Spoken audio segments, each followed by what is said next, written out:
Hey guys, our project for today is to scrape this 30-inch Camelback straight edge, and I already sold this, and as part of the sale I'm supposed to scrape it to be flat. So this is that, and it's a fixed price, so it shouldn't be a problem to make some video of it. So this is a Glendo AccuFinish machine. It takes a 5-inch diamond wheel, and this is a 600 grit wheel that I use for basically just touching up these blades. I also have a 260 grit wheel that I use more for roughing, but these blades are already shaped, so they just need to be touched up. Right now it's set to -5 degrees, and this is just WD-40.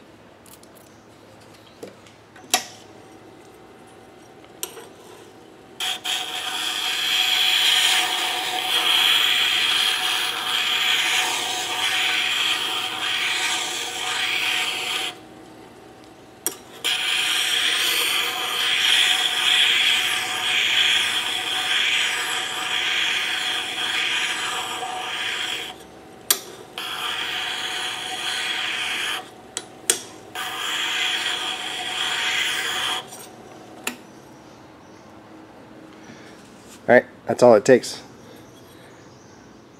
And this is a Biax blade, 150 millimeter long, 25 millimeter wide, I believe. Might be a 30 millimeter wide. And this has about a 100 millimeter radius on the end. Before I bought the AccuFinish machine, this is what I used to sharpen the carbide blades. And that's just a bench grinder with a cast iron disc mounted.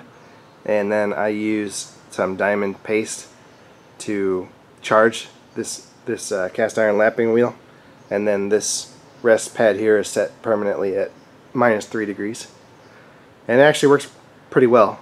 But the AccuFinish machine is a little more portable, so that's why I purchased it. So I'm going to use some of my red compound just to put some color on the surface so I can see where I'm scraping and make sure I don't dig a big hole.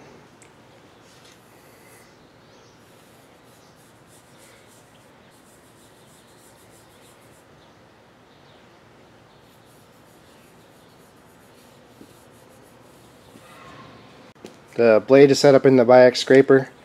I've set the stroke to about 12 millimeters, and I'm going to run full speed, and I'm just going to do 2 quick cross hatches, and then we'll take a rub on the plate.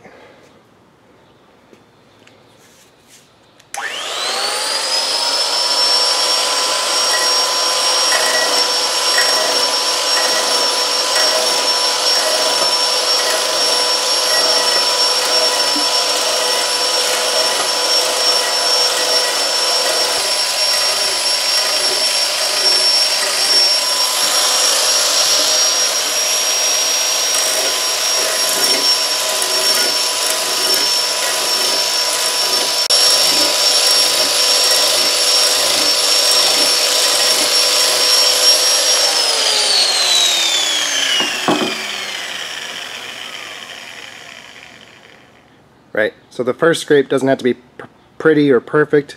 It just needs to lay down kind of a crosshatch pattern so that we can take a successful print off the plate. Alright, I've got my black laid out on the plate.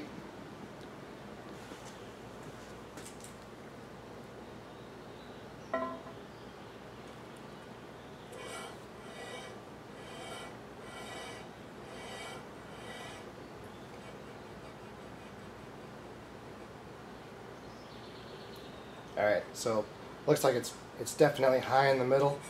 The part's just rotating around the middle.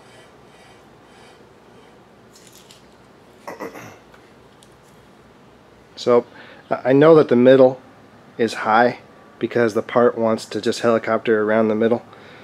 But I don't think it's that high because the bottom surface has been ground and previously scraped once.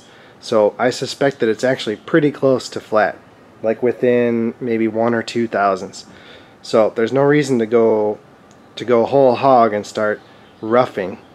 We're just going to keep these crosshatch patterns going, and we'll work this middle area, maybe do like 4 passes, and then we'll take it back to the plate and we'll see how it looks.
Okay, now that I've worked that middle area, what I'm going to do is kind of step out and do basically 2 passes or 1 cross pass that's maybe 75 or 80% of the area, and then I'll do 1 more that's 100% of the area, and then hopefully we'll have a nice crosshatch pattern for the next print.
There's no film trickery here. There's no time elapse. This is the second print that I took off this part, and you can see it's actually hinging good at the 30% points, you know, 1/3. So we got rid of that high spot in the middle, and you can see we've got a nice transfer of black points all along the part. Looks like we're a little bit more dense here, and a little bit light on this edge, and then down here on this edge, but it's extremely good. So yeah, if you are, you know, smart about how you do your scraping, you can get really close without, you know, taking a print on every pass. So we made, I believe we made 8 or 10 total passes without, but you know, between the first and the second print, and this is the result. So I knew it was close, and I was right. It was, you know, basically ready to go. So what I'm going to do now is I'm going to shorten my stroke a little bit, probably down to about 10 millimeters. I'm going to stick with that 90-degree radius tip for now. I'm going to slow the speed down to about 75% and keep with my crosshatch pattern, and I'll just avoid these low spots and try to break up these real dense areas, and we'll see if we can get this down to like 10 to 15 points, and then we'll decide whether we want to go further. Okay, this old blue Biax doesn't have the internal speed adjustment, so I just use a rheostat to slow it down, and that works fine. I've reduced the stroke down to somewhere between 8 and 10 millimeters, and we're just going to work this pattern.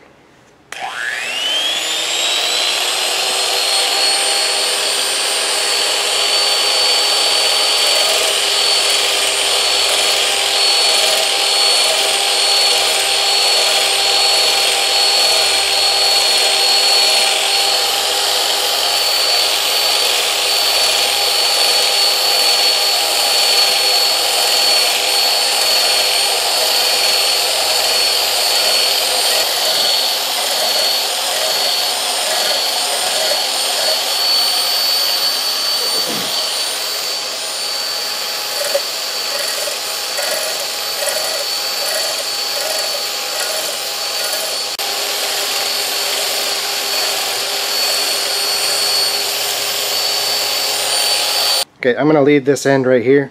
It printed pretty light, and I'm just going to see if taking the rest of this plane down helps some of that come in. Alright, third print, and you can see, well, maybe you can see, the far end is printing pretty heavy, and still we're pretty heavy here in the middle. It's hinging good, so it's still a little light right here, and still a little light right there, but we're starting to get some points in there, so I'm just going to do one more cycle like we did the last time.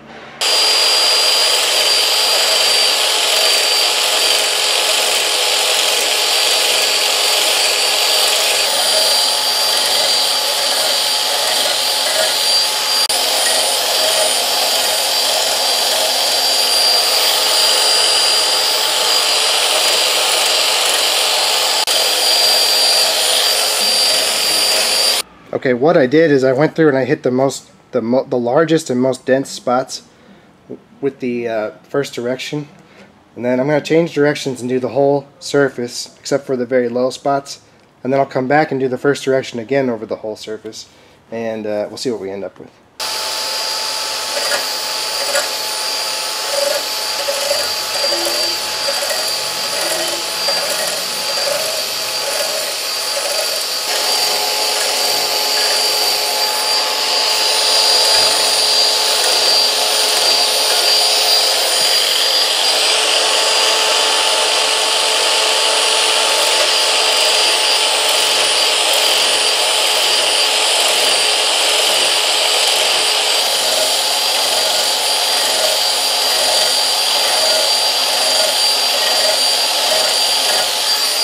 Alright, this is, I think, rub number 5, somewhere around there. I just flipped my blade over to the sharp side, so we're going to keep going, but it's starting to come in real nice. We just got a real small low spot right here, and a real couple small low spots right there. So we'll do the same thing again.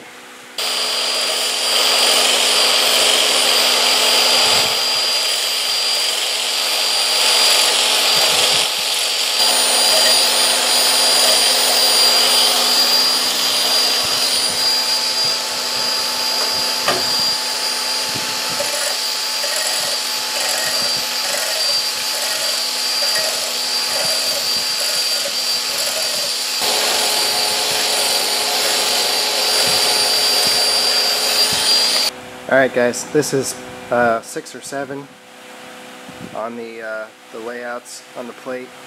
I'm not positive what the count is. Anyway, you can see we got excellent coverage. Maybe have a little bit too much black on the plate, but I think it's okay. And if we check it with our handy dandy gauge, that's easily 20 points.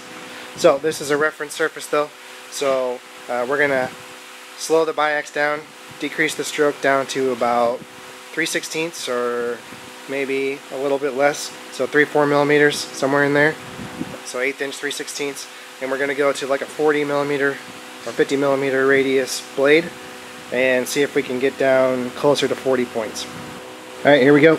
I got the smaller radius blade, I shortened my stroke, and the only difference is it's going to take more passes to cover the area, and the speed is slowed down, so it's going to go slower.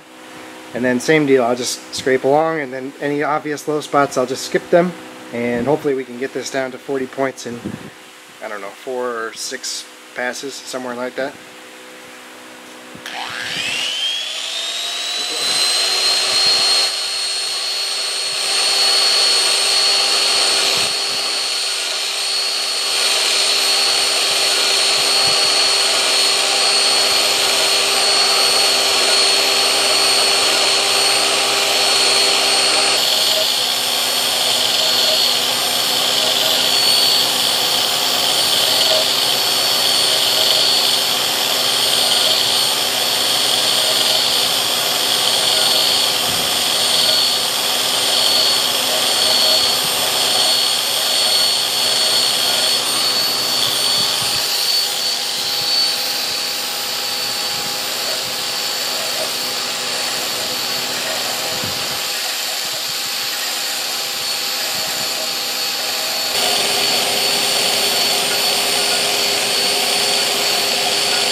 Running the Biax power scraper is kind of like welding as far as I'm concerned. It's mostly about consistency, and the only way to get consistency is practice. Alright, yeah, so you can see it broke up the pattern pretty nicely, and I think one more time doing the same thing, and then we'll just work the points.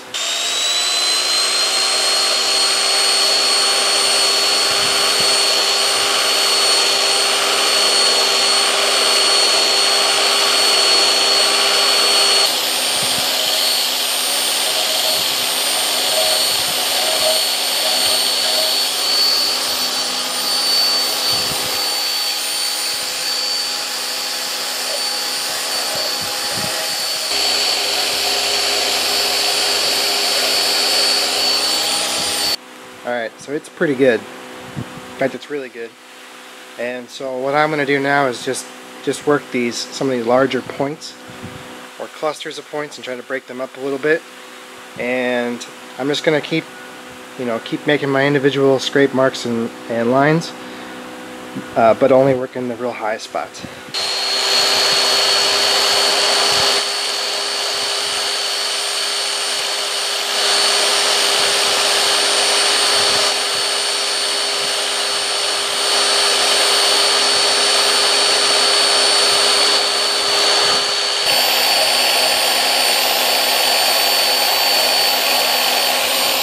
Alright guys, I think we're going to call that good enough. There's a little bit more black on the plate than what I would like. It's really hard to get that thickness right to make a good print when you're doing less than 15 or 20 points. But I'd say right now it's about 30 points, and it's got excellent distribution, and we're hinging right on 30%. So I'm going to quit while I'm ahead, and I would say, yeah, I've got just about 2 hours in this project, and that's excellent. And actually, if I had stopped at 10 to 15 points, which is perfectly fine for a machine tool way, I would have been done in an hour. So let me get this cleaned off, and we'll take one more look at it. All right, if there's anything harder to film than a scraped surface, I have not encountered it. But yeah, we're looking pretty good.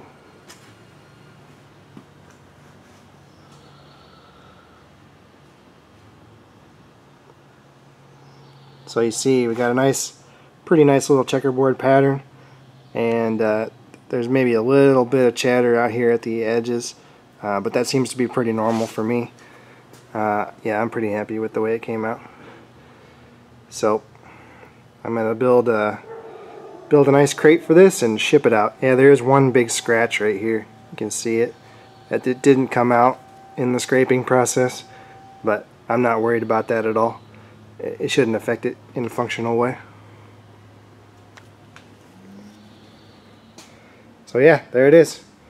Scraping with the Biax scraper.